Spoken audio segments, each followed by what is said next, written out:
Present indefinite tense. Present indefinite tense में सबसे पहले अफर्मेटिव, फिर नेगेटिव, फिर इंट्रोगेटिव, 3 तरह के सेंटेंस आते हैं। सबसे पहले अफर्मेटिव, प्रेजेंट इंडेफिनिट के अफर्मेटिव। इनकी पहचान क्या है? इन वाक्यों के अंत में ता है, ती है, ते है आदि शब्द आते हैं। और सिंगुलर में मेन वर्ब के साथ एस या ईएस लगाते हैं। कोई से भी सेंटेंस बनाने के लिए सबसे पहले हम सब्जेक्ट का, फिर हेल्पिंग वर्ब, फिर मेन वर्ब और फिर ऑब्जेक्ट का यूज करते हैं। तो इसमें सबसे पहले क्या आएगा? सब्जेक्ट। सब्जेक्ट के बाद हमारी हेल्पिंग वर्ब क्या यूज होगी? हमारी इसमें वर्ब की फर्स्ट फॉर्म। और मेन वर्ब, हेल्पिंग वर्ब इसमें हमारी है नहीं अफर्मेटिव में, तो हमारी इसमें मेन वर्ब का यूज़ करेंगे, वर्ब की फर्स्ट फॉर्म, फिर ऑब्जेक्ट और फिर उसके बाद अदर वर्ड अगर कोई है तो। जैसे पहला सेंटेंस है राधिका पत्र लिखती है, तो इसमें राधिका क्या है? हमारा सब्जेक्ट है। और मेन वर्ब क्या है हमारी इसमें? हेल्पिंग वर्ब तो है नहीं, मेन वर्ब है वह हमारी लिखती है। लिखनी यानी क्या लिखेंगे? वर्ब की फर्स्ट फॉर्म, तो लिखने की राइट ही आएगी। राधिका एक है तो हम मेन वर्ब के साथ एस या ईएस लगाएंगे, तो राधिका राइट्स क्या लिख रही है? पत्र। पत्र हमारा ऑब्जेक्ट है, तो writes the letter. Radhika writes the letter. Second, हम यहाँ पढ़ते हैं। सब्जेक्ट क्या है इसमें हमारा? हम। मेन वर्ब है हमारी पढ़ना। हमें बहुत सारे आ गए, तो इसमें हम ऐसे ईएस का यूज नहीं करेंगे। और कहाँ पढ़ते हैं? यहाँ, तो देयर। वी रीड्स देयर, हम यहाँ पढ़ते हैं। नेक्स्ट, मैं स्कूल जाता हूँ। इसका आएगा आई। मेन वर्ब हमारी जाना, गो। और ऑब्जेक्ट क्या हमारा? स्कूल, तो गो टू स्कूल।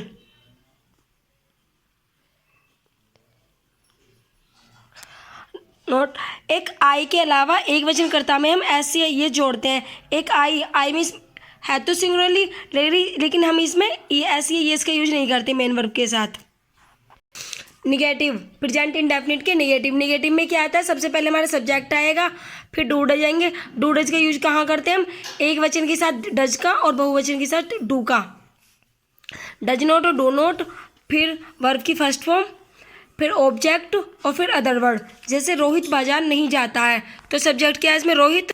रोहित एक है तो यानी कि डज नॉट। और वर्ब क्या हमारी? जाना, यानी कि गो। और ऑब्जेक्ट क्या? बाजार, तो go to market. Rohit does not go to market. एक अफर्मेटिव के अलावा हम कहीं भी ऐसी एज का यूज नहीं करते हैं। नेक्स्ट है वह पत्र नहीं लिखती है, तो क्या आएगा? वह एक है, he does not writes a letter. वह लड़की है तो हम सी का यूज करेंगे, she does not writes the letter. Next, तुम कठिन परिश्रम नहीं करते हो, तो यू में बहुत सारे आ जाते हैं, एक इसलिए प्लूरल में आता you do not hard work. Mahesh कभी झूठ नहीं बोलता है। अगर कभी कहीं नहीं आ जाए तो वहाँ हम हेल्पिंग वर्ब का यूज नहीं करेंगे, सिर्फ नेवर लिख देंगे। जैसे महेश कभी झूठ नहीं बोलता है, तो महेश नेवर टेल ए लाई। अब आते हैं हमारे इंट्रोगेटिव। इंट्रोगेटिव सेंटेंस 2 प्रकार के होते हैं। एक तो वो जिनमें शुरू में क्या आता है, और एक वो होते हैं जिनके बीच में क्यों, कहाँ, कब के क्वेश्चन वर्ड आते हैं। तो सबसे पहले शुरू में क्या के लिए क्या रूल्स है? शुरू में क्या होता है? डू डज पहले आते हैं। Do does plus subject plus not plus verb की फर्स्ट फॉर्म प्लस ऑब्जेक्ट और फिर अदर वर्ड। तो क्या तुम प्रतिदिन स्नान करते हो? तुम में बहुत सारे आ गए, तो डू आएगा। फिर सब्जेक्ट क्या हमारा? तुम। नोट है नहीं, वर्ब की फर्स्ट फॉर्म क्या? करते हो, स्नान करते हो। स्नान करने की क्या बात? प्रतिदिन। Do you bath in every day?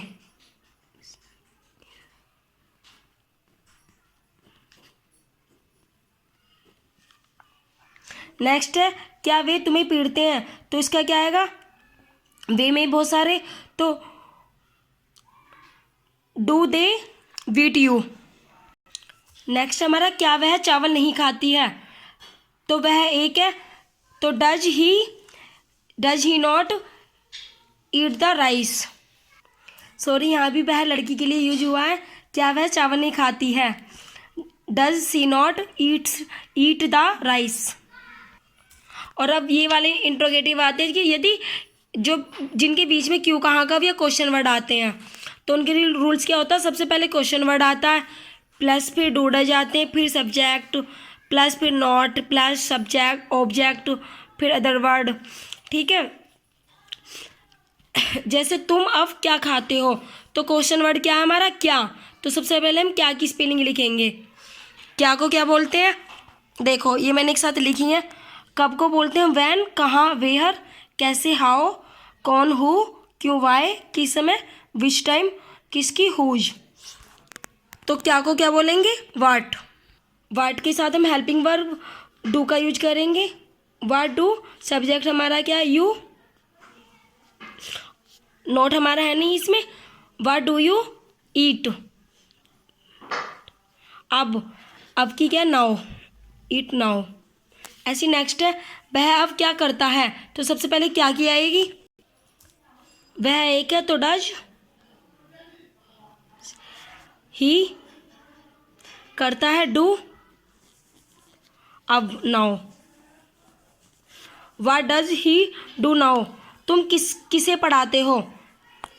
किसे को हम बोलेंगे वूम, WHOM, वूम। इसके साथ हेल्पिंग वर्ब यूज होगी। तुम में तो डू, यू, पढ़ाने की क्या है? टीच।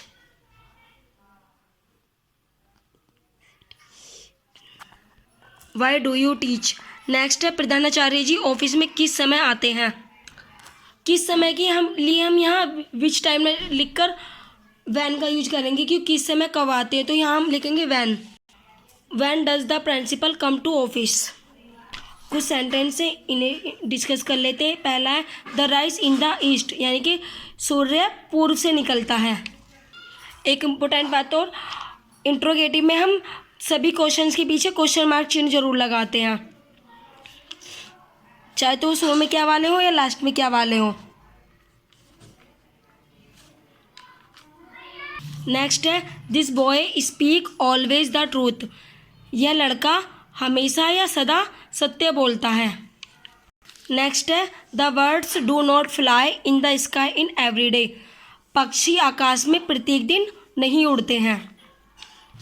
नेक्स्ट है, why does this child weep now, यानी कि यह बच्चा क्यों रो रहा है।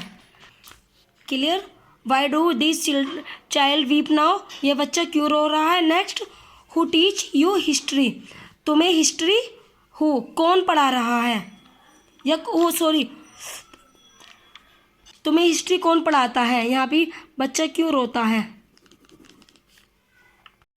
हु टीचर्स यू हिस्ट्री, तुम्हें इतिहास कौन पढ़ाता है। नेक्स्ट है, which book do you read, यानी कि तुम कौन सी किताब पढ़ते हो। Clear. Next, whose book do you read, whose किसकी, तुम किसकी किताब पढ़ते हो। नेक्स्ट है, what do you eat now, यानी कि तुम अब क्या खाते हो। क्लियर। आई थिंक आपको कुछ तो सेंटेंस समझ में आ गए होंगे।